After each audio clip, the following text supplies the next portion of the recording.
You've probably noticed it already. It's the moment when someone asks what you're doing with your life, and you feel the unspoken pressure behind the question, the assumption that if you're not grinding, scaling, optimizing, or turning every waking hour into output, something must be wrong. Hustle culture doesn't just suggest a way to live. It implies a moral hierarchy where exhaustion equals virtue and rest feels like failure. But here's the quiet truth most people never stop to examine. The people who consciously reject hustle culture are not lazy, broken, or behind.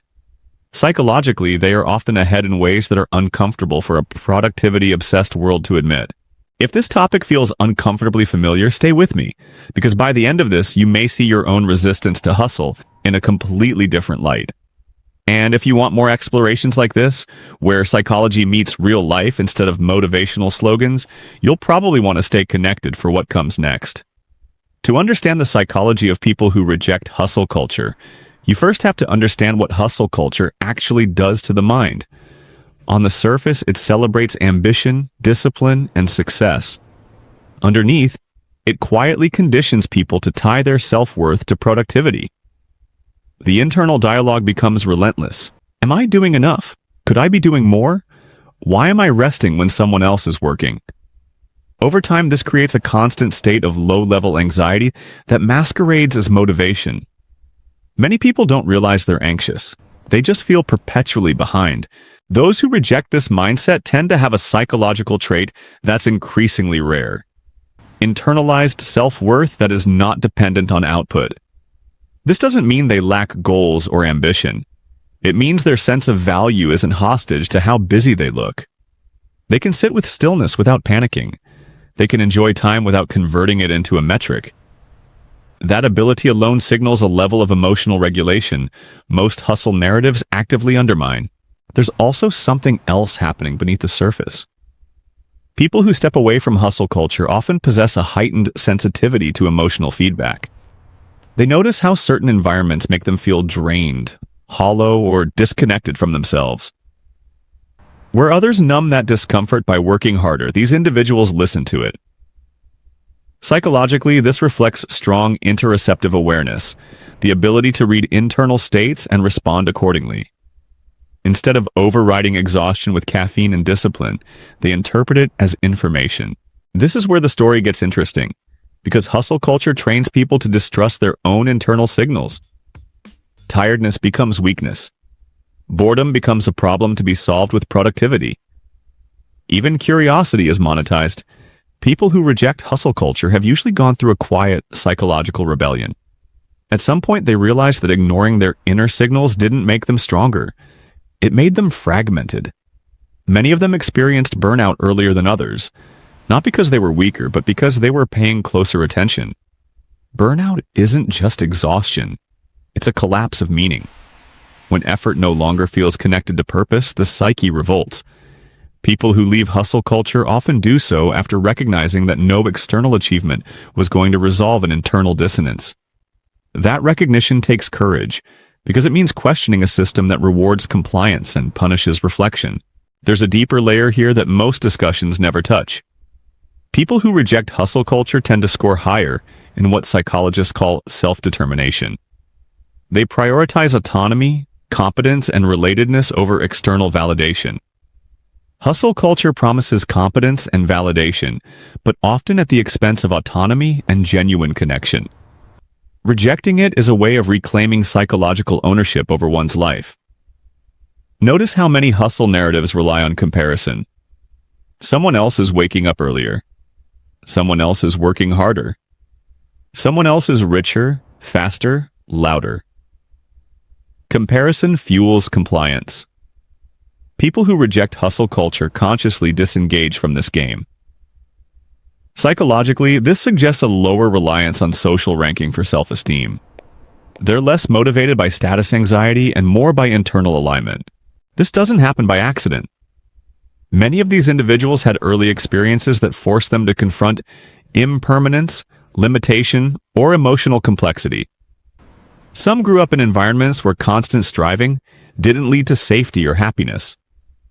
Others watched caregivers burn out, sacrifice everything, and still feel unfulfilled. These experiences plant a seed of skepticism.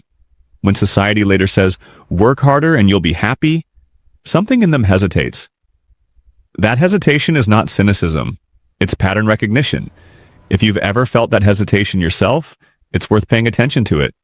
And if you want to explore more ideas like this, where unspoken psychological patterns are finally named, you know what to do to keep this kind of content coming. Another defining psychological trait of people who reject hustle culture is their relationship with time. Hustle culture treats time as an enemy, something to conquer, compress, and exploit. Every moment must be optimized. People who reject it tend to see time as a medium for experience, not extraction. This difference shapes everything. They are more present. They allow boredom. They understand that creativity, insight, and emotional processing require unstructured space. This isn't romanticism, it's neuroscience. The brain consolidates memory, emotion, and insight during periods of rest and mind wandering. People who reject hustle culture often intuitively protect these states. They may not quote studies, but they feel the cost of constant acceleration. Their nervous systems demand a different rhythm. There's also a subtle moral clarity at play. Hustle culture often frames overwork as noble sacrifice, but people who step away frequently recognize the hidden trade-offs. They see how endless work erodes relationships, health, and inner coherence.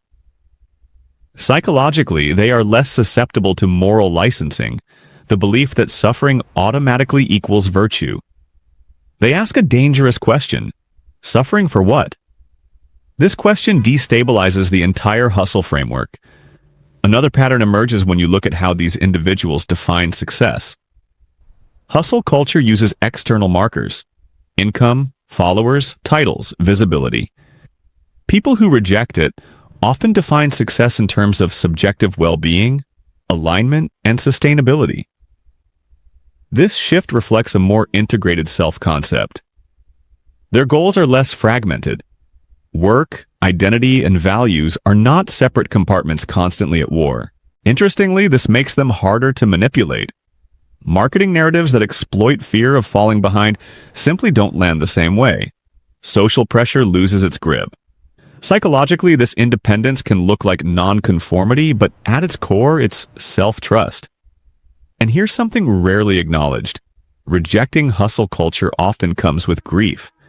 Letting go of the promise that one day, if I work hard enough, everything will be okay is not easy.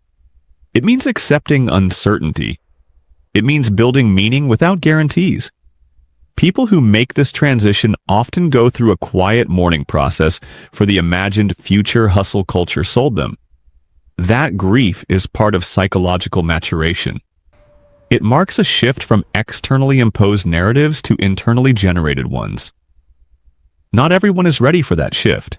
Many prefer the clarity of endless tasks to the ambiguity of self-authorship.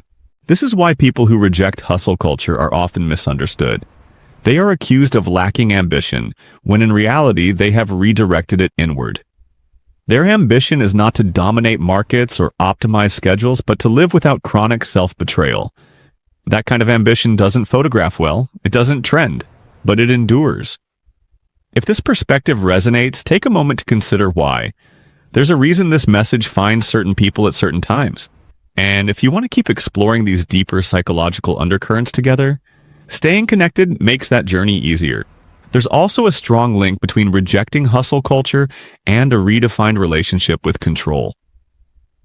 Hustle culture thrives on the illusion that total control is possible if you just work hard enough. People who reject it have often encountered the limits of control firsthand. Illness, loss, mental health struggles, or existential crises force a confrontation with reality. They learn that effort does not guarantee outcome. Instead of doubling down on control, they adapt. Psychologically, this reflects higher acceptance and flexibility. They focus on influence rather than domination. This makes them more resilient in the long run, even if it looks like passivity from the outside. Another overlooked factor is creativity. Hustle culture commodifies creativity, turning it into content pipelines and monetization strategies. People who reject it often protect creativity as a private, exploratory process. They create without immediate output. This preserves intrinsic motivation. The psychological difference is profound. One approach drains creativity, the other renews it. There's also an ethical dimension. Many people who step away from hustle culture become more attuned to systemic issues. They see how hustle narratives obscure structural inequality, framing success as purely individual effort. Psychologically, rejecting hustle culture can be a form of moral awakening. It's a refusal to internalize blame for outcomes shaped by forces beyond personal control. This awareness changes how they relate to others. They become less judgmental. They stop measuring worth by productivity. Relationships deepen because they are no longer transactional. Time spent together doesn't need justification. At a deeper level, rejecting hustle culture often coincides with a shift in identity formation. Instead of asking, "What do I do?" these individuals ask, "Who am I when I'm not producing?" That question can feel terrifying in a culture that equates being with doing, but answering it leads to a more stable sense of self. This stability is what allows them to resist social pressure. When identity is not fragile, external expectations lose power. They can say no without collapsing into guilt. They can rest without shame. They can choose slower paths without feeling inferior. Of course, this doesn't mean their lives are effortless. Choosing not to hustle in a hustle-obsessed world comes with friction, financial uncertainty, social misunderstanding, internal doubt. But psychologically, they are prepared for this trade-off. They value coherence over approval. One of the most striking traits you'll notice is their comfort with long timelines. Hustle culture obsesses over speed, fast growth, quick wins, immediate returns. People who reject it often think in decades rather than quarters. They are patient. They invest in skills, relationships, and health without demanding instant payoff. This temporal orientation reflects emotional maturity. It's also why many of them quietly outlast their hustling peers. Burnout catches up to acceleration, meaning sustains endurance. If you've ever felt pressure to move faster than your soul could tolerate, there's a reason. And understanding that reason can change how you make decisions from here on out.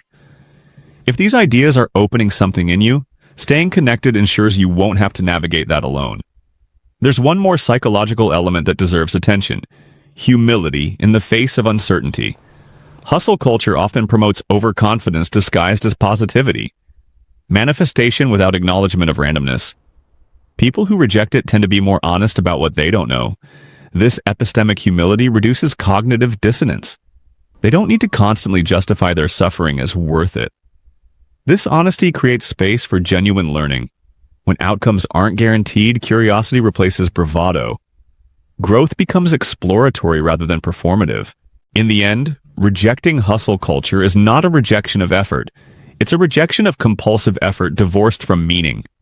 Psychologically, it represents a shift from fear-based motivation to value-based action, from external validation to internal coherence, from speed to depth. The world will likely continue to glorify exhaustion, but quietly more people are opting out, not because they can't keep up, but because they see the cost. They are building lives that may look slower, smaller, or less impressive on the surface, but feel profoundly more inhabitable from the inside. And that may be the most radical psychological act of all.